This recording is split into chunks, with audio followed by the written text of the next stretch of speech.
Welcome to Litigation and Capital. You're listening to Litigation and Capital with Stephen Mirsky, partner at Mirsky Corporate Advisors. On each episode, we're going to break down high-stakes legal issues affecting companies like yours, those earning $10 to $100 million a year, so you can turn complexity into leverage and protect what you've built. My name's Kevin Rosenquist. I am your host, and of course, I am joined, as always, by Stephen Mirsky. Stephen, welcome back. Hi, Kevin. Thanks for having me. Absolutely. We're going to talk about governance gaps today, fixing what breaks at the 25, 50, and 100 million mark. Are you ready to do this? Let's do it. All right. So lay some knowledge on us. What are some common governance issues that could emerge as companies cross revenue thresholds like 25 million or 50 million? So I'll take a step back, right? When you're growing at certain rates, each business has a different part of the life cycle, right? And so where are you at in this life cycle? Are you on the upswing? Are you plateauing? Are you seeing some trouble on the horizon and you're going to go back down, right? Each of these 8 stages of growth present different challenges and a different makeup of the organization. For instance, the individuals that make up the organization at 25 million can look very different from the individuals that are at a 50 million or $100 million organization. And why is that? Well, each part of the business requires a different set of skills by the leadership team. You know, when you're at that $0 to $25 million range, you're likely going to be, it's either going to be bootstrapped by a founder or you're going to have a very entrepreneurial person that can also operate the business, hopefully. But at some point, right, they can, an entrepreneur is going to want to focus on creating new stuff or seeing what the possibility is out there. But at some point, you're going to need to have operators that know how to operate the business so that you can free up the entrepreneur to do whatever he or she needs to do while, someone can, tell the kids what to do and manage the home. So that's like a core issue. And so when you get into that, it depends on, all right, well, what are my executive compensation packages? Do these executives have board positions? Are they shareholders? Do they have an equity interest? What happens if, oh, God forbid, a guy that was good or a gal at 25 million can't cut it at 50 and we given him 15% of the company? Mm-hmm. How do we get that back? And then, does the shareholder agreement tell me how I do it? Is there a restricted stock purchase agreement that tells me how to do it? Is there a consulting agreement that tells me how to do it? So what's my leverage to get those shares back? And if I don't have that, well, what do I do to placate this person, even though they're no longer going to be operating inside the company? Mm-hmm. And that's where things start to get messy or they get to fall apart. Other governance issues that emerge, let's say you've gone through several rounds of equity financing. Well, what is it that my private equity or hedge fund or strategic investors want? Does their vision of the company align with my vision as a founder? And oftentimes the answer is no, right? They're going to want to get a return and you're going to want to do some new project. So how do you align on those things to get it done? And maybe sometimes, I had a case where it was a very good, high potential startup, lots of money invested into it. Maybe even if you're making some good money, you got to lay off staff, you got to do some hard decisions because that's what the board and or other shareholders want you to do.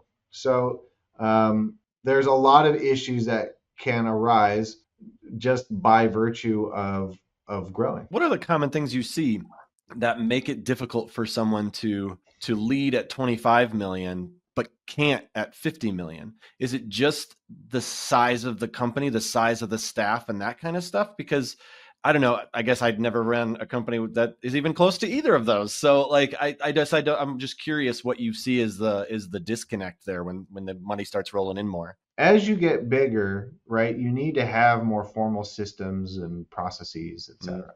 Yeah. For the health of the business and for audit control purposes and a variety of other things. Yeah.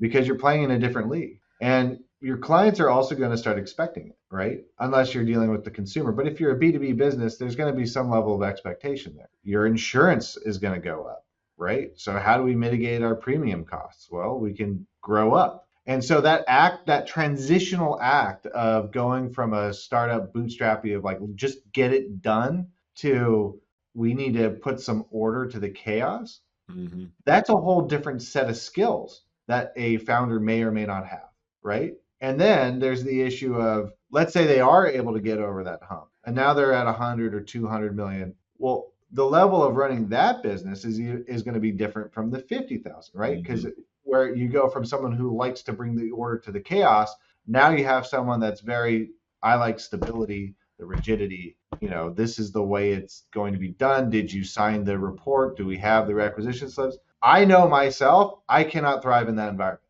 Like, period. I am very entrepreneurial. I like working with entrepreneurial companies. If you want, this is what we do, this is how it's always been done, I frankly would want to blow my brains out. So. Yeah, that's not my jam either. Yeah. How can outdated operating agreements or shareholder structures create strategic misalignment? Well, let's focus on the shareholder structures, I guess.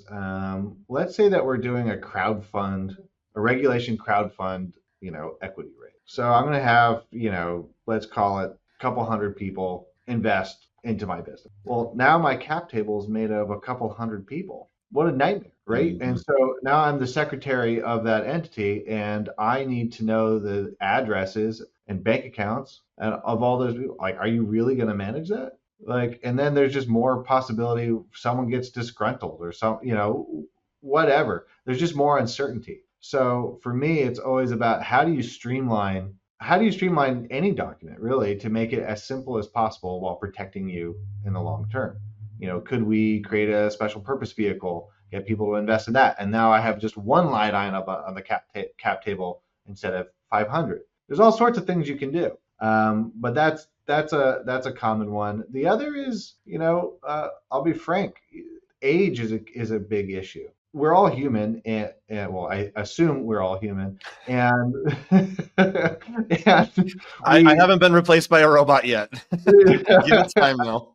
I don't know, but we all have different stages in our life, and I find it to be rather common that at or about 60 years old, something happens to the business owner or people that work with the business owner in these mid-sized companies, is that, you start looking at, well, is this really all there is to life? How do I stop this? I've been doing this for 40 years. I really don't want to continue to do this. Yeah, I've lost the desire, lost the passion, whatever. Or just there's a recognition of mortality, and how do I spend time with those that I love while I'm still healthy? And it's an important question. But because of that question that just naturally comes up, I see a shift of like, well, maybe it's time to exit. And how do I either pass the baton to another generation inside the building or pass it off the business? So where does this come up with a strategic misalignment? Well, what if you were like, I'm kind of done, and you've got somebody else in the business that says, well, I'm not. Now what do you do? And how do you have those conversations? Can you have those conversations? So tying that to outdated agreements, if something requires 50-50 decision-making, 100 unanimous decision-making, well, now you're going to get into a dispute, right? So how do we make sure that we are aligning with our values as time goes on? And that's usually something that people don't look at because like, yeah. It's like a trust. Oh yeah, I did my trust years ago. We got one. We're good. We're fine. Yeah. And so same goes for these types of agreements. What kind of things have you seen that can go wrong if you ignore the board development as a company scales? I am struggling with the question a little bit because if you ignore the board, right, then probably a breach of your fiduciary duty as an officer. So you're setting yourself up for some trouble there. I guess if I'm interpreting the question as, not modifying the business as it develops, I think you get to all the issues that we've talked about so far, is that you could have disputes between shareholders with the board. You could have disputes among the board about how to operate, disputes with the leadership team.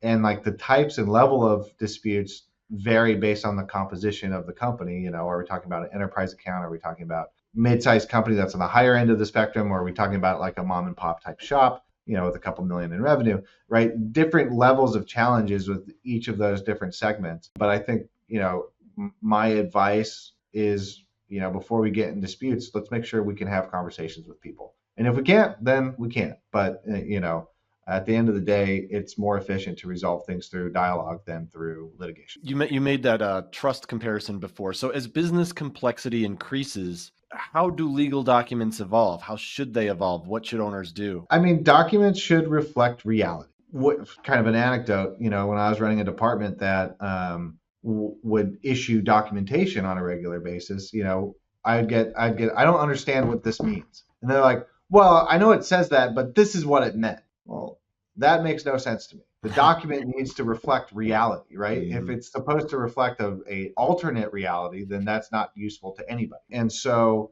again, very simply, my philosophy would be make sure that we're updating documents to reflect reality. If we really hate person A, then why are we giving person A all of this power and authority? Let's figure that problem out and then deal with it. If person B has shown a lot of tenacity and grit, and there's a lot of potential, like, okay, what can we do to start rewarding that potential and get more buy-in? So I think at the end of the day, as the business complexity increases, we want to make sure that we're taking care of our people and that we're taking care of processes and procedures that actually reflect reality. Last episode, we talked about scaling quickly. Are these issues, a lot of these issues that we're talking about, do they most often happen in these scenarios where you have this startup and they scale quickly and they just aren't thinking about all these pieces as they go? No, I'd say it's pretty uniform. Okay. Wherever you're at in the business, where people start looking at this is they're like, oh, well, maybe I should sell. Or, and at that point you're like, all right, well,